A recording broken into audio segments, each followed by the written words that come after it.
This creature Atreus heard, why wait until now to free it? It was not a priority. We were too busy attempting to stave off Ragnarok to indulge in any desert dalliances. Shame. I imagine Atreus would have enjoyed a quest to free an injured animal. Yes, he would have. I'm sorry. I didn't mean to twist the knife. You did not. Atreus has chosen his path. I trust him to be safe. I wish I had your confidence with my own son when he was Atreus' age. Baldur craved adventure, but with the words of the Norns repeating in my head. Your worry consumed you, as my rage once did to me. You overcame it, eventually. Thanks to Atreus. And his mother. Yes. Perhaps if Odin had loved his children as much as he loved using them, both would still be with us. Atreus reminds me more of Freya in his youth than of Baldur. His sensitivity, his compulsion to help any and all in need. That is his mother's influence. Despite all attempts to train him otherwise, Atreus was eager to help lost spirits or run errands for the dwarves during our travels together. Faye's influence runs deeper than that. Why do you think you're the one assaulting a cave full of hostile dark elves to save a wounded creature?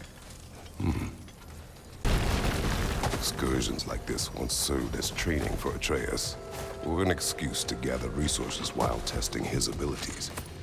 But I made him a promise. His voice as my guide. And his voice told you to come out here? He would approve. Strange that means more to me now than it did before he left. You've said it yourself. Atreus takes after his mother. His approval is her approval. A Hafgufa. I haven't seen one since I was a child. Great Gefjun's ghost!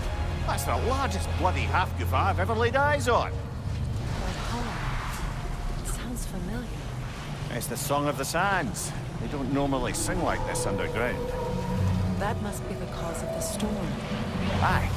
Judging by all this hive matter weighing it down, it's been trapped here for dozens of winters. There must be a way to cut it loose.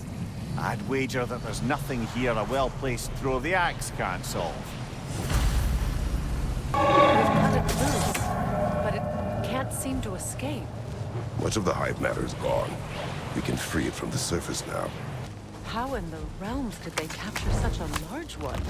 Hafgufas are known to burrow, so I'd hesitate to place full blame on our dark elf friends.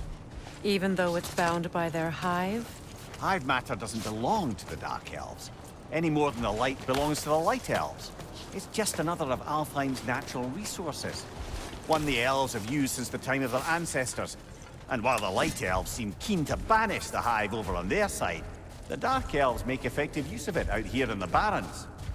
But if this is true, are we doing more harm than good by destroying this hive? You wish to leave the creature enslaved. No.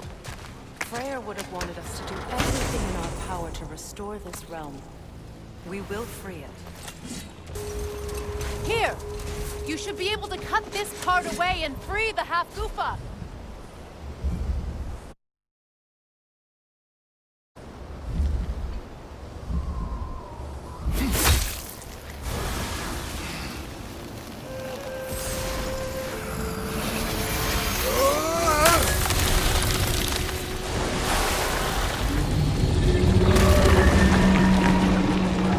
Imagined I'd see a Hafgufa fly again. Can't believe the lad missed this. The storm is gone. The Song of the Sands has returned to Alfheim, albeit somewhat diminished from how I remember it as a child. Atreus will be glad to hear it is no longer in pain. You look forward to telling him. One day.